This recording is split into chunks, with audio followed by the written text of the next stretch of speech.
Saudara-saudara yang dikasihi Tuhan, pembacaan Alkitab dari Keluaran pasal 3 ayat 1 sampai 12 tertulis demikian.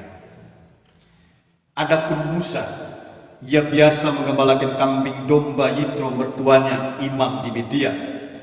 Sekali ketika ia menggiring kambing domba itu ke seberang padang gurun, sampai ia ke gunung Allah, yakni gunung Horeb. Lalu malaikat Tuhan menampakkan diri kepadanya di dalam nyala api yang keluar dari semak duri. Lalu ia melihat dan tampaklah semak duri itu menyala, tetapi tidak dimakan api. Musa berkata, "Baiklah aku menimpang ke sana untuk memeriksa penglihatan yang hebat itu. Mengapakah tidak terbakar semak duri itu?" Ketika dilihat Tuhan bahwa Musa menimpang untuk memeriksanya, berserulah Allah dari tengah-tengah semak duri itu kepadanya, "Musa, Musa." Dan ia menjawab, "Ya Allah." Lalu ia berfirman, "Janganlah datang dekat-dekat, tanggalkanlah kasutmu dari kakimu, sebab tempat di mana aku berdiri itu adalah tanah yang kudus." Lalu ia berfirman, "Akulah Allah ayahmu, Allah Abraham, Allah Ishak, dan Allah Yakub." Lalu Musa menutupi mukanya, sebab ia takut memandang Allah. Dan Tuhan berfirman, "Aku telah memperhatikan dengan sungguh kesengsaraan umatku di tanah Mesir, dan aku telah mendengar seruan mereka yang disebabkan oleh pengerah-pengerah mereka. Ya, aku telah mengetahui penderitaan mereka. Sebab itu, aku telah turun untuk melepaskan mereka dari tangan orang Mesir, dan menuntun mereka keluar dari negeri itu, ke suatu negeri yang baik dan luas, suatu negeri yang berlimpah-limpah susu dan madunya, ke tempat orang Kanaan, orang Het, orang Amori, orang Feris, orang Hewi, dan orang Yebus. Sekarang seruan orang Israel telah sampai kepadaku, juga telah kulihat betapa kerasnya orang Mesir menindas mereka. Jadi sekarang pergilah, aku mengutus engkau kepada Firaun untuk membawa umat orang Israel keluar dari Mesir." Tetapi Musa berkata kepada Allah, "Siapakah aku ini? Maka aku yang akan menghadap Firaun dan membawa orang Israel keluar dari Mesir?" Lalu firman-Nya, "Bukankah aku akan menyertai engkau? Inilah tanda bagimu bahwa aku yang mengutus engkau. Apabila engkau telah membawa bangsa itu keluar dari Mesir, maka kamu akan beribadah kepada Allah di gunung ini." Demikian pembacaan Alkitab. Berbahagia kita yang mendengar dan melakukan firman Tuhan. Salam Dirgahayu GKSBS Daya Murni. Saudara-saudaraku yang terkasih di dalam kasih Tuhan Yesus Kristus, hari ini Kamis tanggal 20 Agustus 2020, dalam kalender dicatat peringatan Tahun Baru Islam 1 Muharram. Kita sebagai warga jemaat memperingati hari ulang tahun GKSBS Daya Murni yang ke-40 tahun. Karena COVID-19, kita tidak dapat merayakan dengan meriah sebagaimana tahun-tahun sebelumnya. Maka dengan sengaja saya menyampaikan khotbah ini agar kita ikut merenungkan dan juga berdoa mengucap syukur kepada Tuhan atas kesetiaannya menyertai perjalanan kita bergereja. Saudara, berikut ini saya sampaikan kisah penyertaan Allah menyelamatkan umatnya melalui kepemimpinan Musa. Bangsa Israel di tanah Mesir sudah cukup lama, sekitar 400 tahun. Mereka sangat menderita karena diperbudak dengan kejam di Mesir. Dan pada masa-masa itu lahirlah Musa. Sejak kecil Musa sudah diangkat menjadi bagian dari kerajaan Firaun. Sampai dewasa dia dididik dalam kerajaan tersebut, sehingga Musa menjadi kuat dan berani. Ketika berumur 40 tahun, Musa sadar bahwa dia adalah orang Israel. Dia ingin sekali membebaskan bangsanya dari penderitaan. Akan tetapi dia tidak memiliki kemampuan untuk membebaskan itu. Lalu Musa meninggalkan Mesir, demikian juga bangsanya yang sedang menderita. Dia melarikan diri ke daerah Midian, di tengah-tengah orang asing. Dan di sana dia menikahi Zipora. Pekerjaan Musa menggembalakan kambing domba Yitro mertuanya. Dan selama itu Musa mengembara di padang gurun. Kadang dia merasa sedih dan murung karena tidak dapat membebaskan bangsanya. Dan selama 40 tahun Musa di padang gurun, dia merasakan begitu lama sekali. Maka di akhirnya dia pun sudah melupakan upaya untuk membebaskan bangsanya. Dia menerima keadaan apa adanya, tidak banyak berharap. Pada masa-masa Musa menyerah dalam kondisi seperti itu, tanpa disangka Allah memanggilnya untuk membebaskan bangsa Israel. Meskipun sangat lama waktunya, kalau dihitung Musa berumur 40 tahun, melarikan diri ke Midian, kemudian di Midian bersama dengan keluarganya, dia 40 tahun juga, berarti ada 80 tahun. Bukan berarti selama itu pula bangsa Israel dilupakan oleh Allah. Ya, Tuhan berfirman, "Aku telah memperhatikan dengan sungguh kesengsaraan umatku di tanah Mesir. Dan aku telah mendengar suara mereka. Ya, aku mengetahui penderitaan mereka." Artinya bahwa memang Allah tetap peduli dengan bangsanya yang sedang menderita. Hanya cara dan waktu membebaskan bangsa itu dari penderitaan, Allah punya otoritas, punya rencana sendiri. Allah tetap mengingat dan memperhatikan bangsa Israel. Demikian juga Musa, meskipun sudah pergi dari Mesir, meninggalkan bangsanya. Maka sewaktu Allah menyatakan dirinya kepada Musa di Gunung Horeb, ketika Musa sedang menggembalakan hewan ternak mertuanya, dia melihat kehadiran Allah yang Maha Kudus. Dari semak itu ada nyala api, tapi semaknya nggak terbakar. Musa lebih terkejut lagi sewaktu Allah memberikan tugas kepadanya, sebagaimana yang dikatakan Allah pada Musa dalam ayat 10. "Jadi sekarang pergilah, aku mengutus engkau kepada Firaun untuk membawa umatku, orang Israel, keluar dari Mesir." Pada waktu Tuhan memberi tugas tersebut, Musa merasa dirinya sudah tua.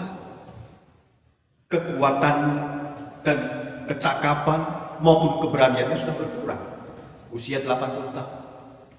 Jadi dalam ketakutannya Musa berkata kepada Allah, "Siapakah aku ini? Maka aku yang akan menghadap Firaun dan membawa orang Israel keluar dari Mesir." Allah pun menanggapi dan berfirman, "Bukankah aku yang akan menyertai engkau?" Ya, ayat 12 bagian A. Musa harus melaksanakan tugas itu meskipun berat.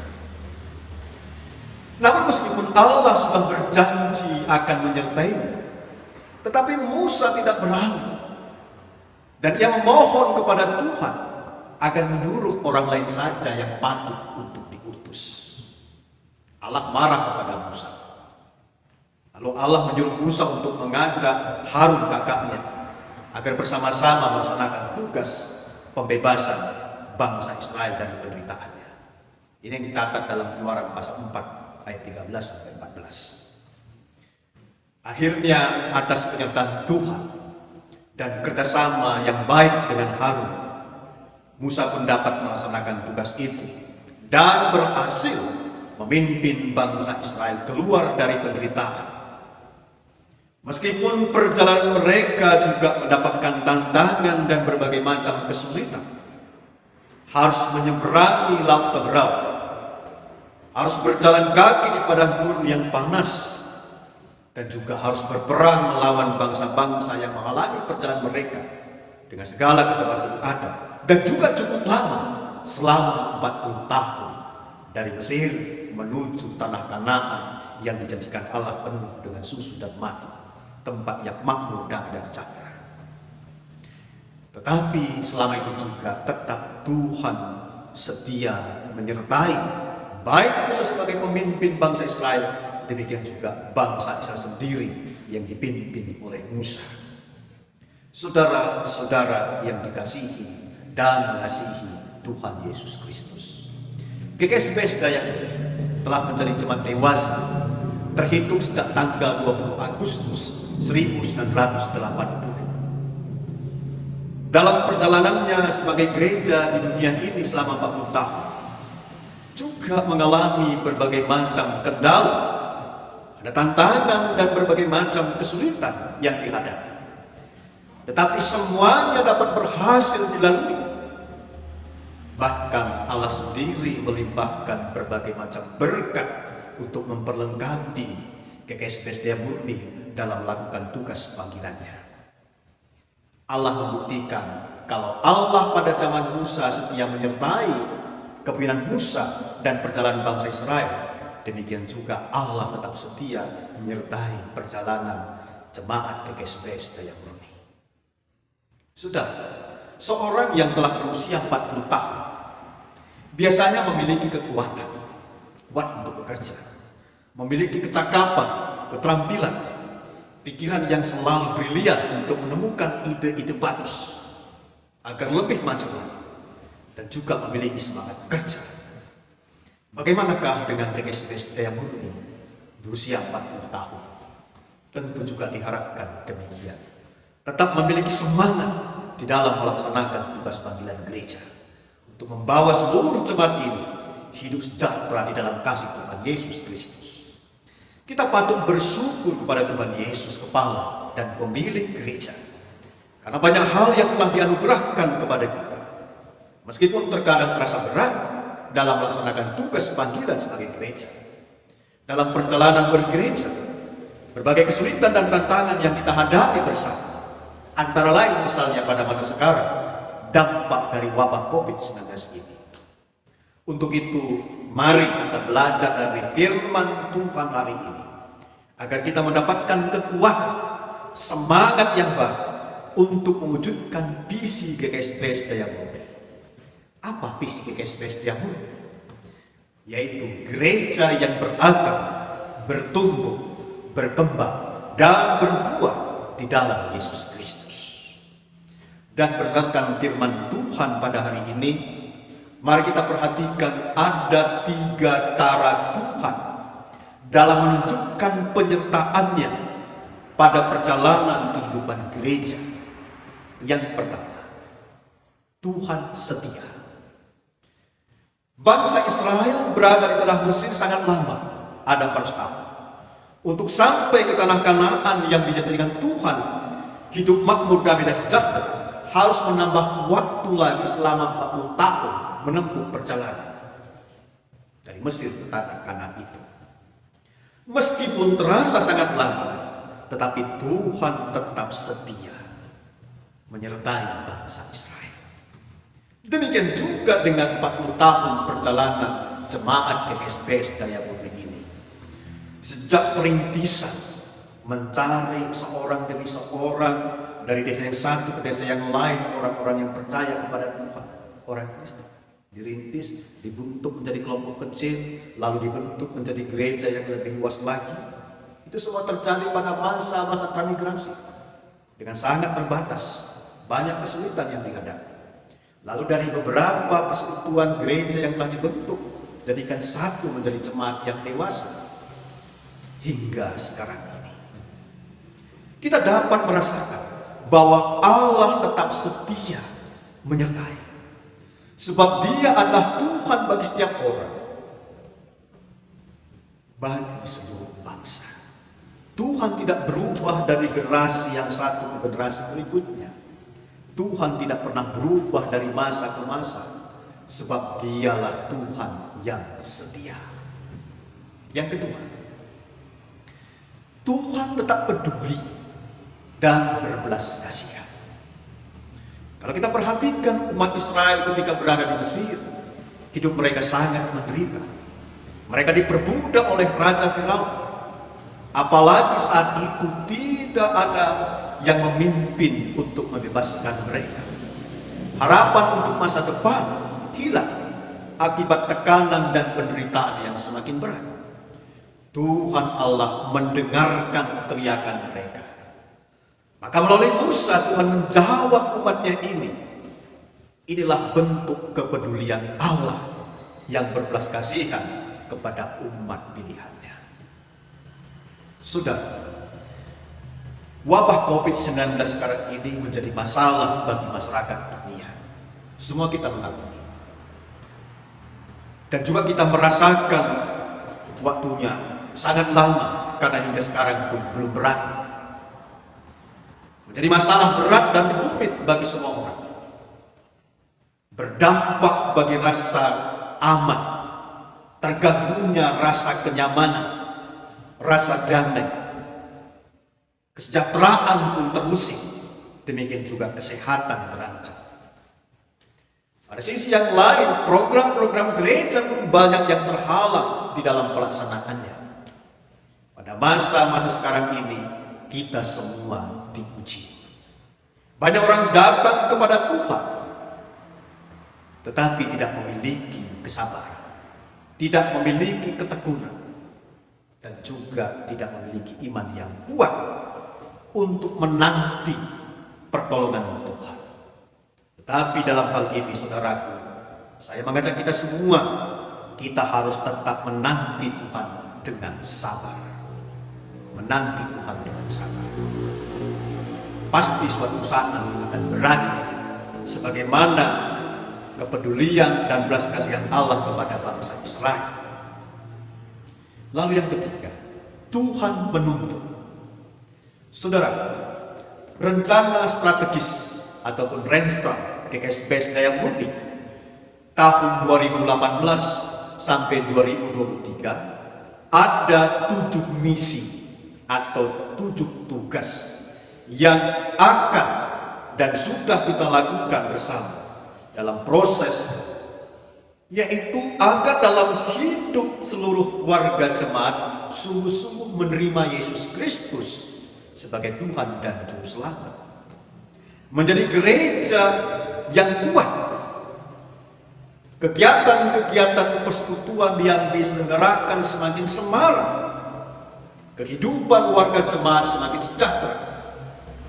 Demikian juga kesadaran dan semangat untuk berbagi semakin terasa, serta selalu giat bersaksi, bersekutu, dan melayani. Itulah misi gereja kita ini. Mungkin kita merasa terlalu berat untuk melaksanakan ketujuh misi ini, karena merasa tidak memiliki kemampuan untuk mencapainya. Renstra ini jangan diperdebatkan hanya karena merasa terlalu berat untuk dilaksanakan. Apalagi berdebat dengan Tuhan, jangan. Sebagaimana keberadaan Musa yang diungkapkannya kepada Tuhan, dia merasa berat untuk melaksanakan misi pembebasan bangsa Israel. Musa berkata kepada Tuhan, "Ah Tuhan, utuslah kiranya siapa saja yang patut kau utus." Tuhan murka kepada Musa karena menolak tugas itu. Lalu menyuruh Musa untuk mengajak Harun, kakaknya, melaksanakan misi pembebasan itu. Sudah, ketujuh misi GKSB Daya Murni tersebut semuanya sesuai dengan kehendak Tuhan. Maka majelis pun menetapkan sebagai program gereja 5 tahun ke depan, mulai 2018 yang lalu. Maka marilah bersama-sama kita mengimani bahwa Allah peduli kepada gerejanya yang mau berakar, yang mau bertumbuh, yang mau berkembang, dan juga ada ketulusan dan kerelaan untuk berbuat bagi kemuliaan nama Tuhan Yesus, pemilik dan kepala gereja. Kita laksanakan dengan kerjasama yang kompak, yang rukun, tetap semangat. Karena Allah peduli, makalah juga yang mau bertindak, bekerja bersama kita semua untuk melakukan misi tersebut. Allah peduli artinya Allah yang akan menuntun kita dalam menyelesaikan masalah-masalah yang akan kita hadapi. Dan juga Allah tetap bersedia terus menolong, mengarahkan, sekaligus memberi hikmat dan kekuatan kepada kita semua. Saudara-saudaraku, segenap jemaat GKSBS Daya Murni yang dikasihi dan mengasihi Tuhan Yesus Kristus. Iman berpegang pada pribadi Tuhan dan menaati apa yang dikatakan oleh Tuhan. Keraguan, keengganan untuk melakukan sesuatu yang baik, keberatan untuk membangun jemaat Tuhan, hal itu akan merintangi, menghambat pandangan kita untuk melihat masa depan yang lebih baik. Tetapi iman akan menolong kita untuk melihat kesempatan bahwa Tuhan senantiasa menyertai sepanjang kehidupan kita pribadi, kehidupan keluarga kita, kehidupan gereja kita sekarang maupun yang akan datang. Oleh sebab itu, yakinkan diri, berserah sepenuhnya, percaya kepada Tuhan, bahwa bersama Allah Sang Penolong kita akan berjalan terus. Walaupun perjalanan yang kita laksanakan kadang mendaki dan suka, tetapi kita tidak sendirian. Semuanya ada di bawah kendali kuasa Tuhan. Mari kita serahkan, mari kita percayakan untuk melakukan tugas panggilan kita yang tertuang dalam visi misi GKSBS Daya Murni tersebut. Pasti kita akan sampai kepada tujuan yang diharapkan. Selamat ulang tahun ke-33 Sinode GKSBS. Selamat ulang tahun ke-75 Republik Indonesia. Dan selamat ulang tahun ke-40 GKSBS Daya Murni. Tuhan menyertai dan memberkati kita semua. Amin.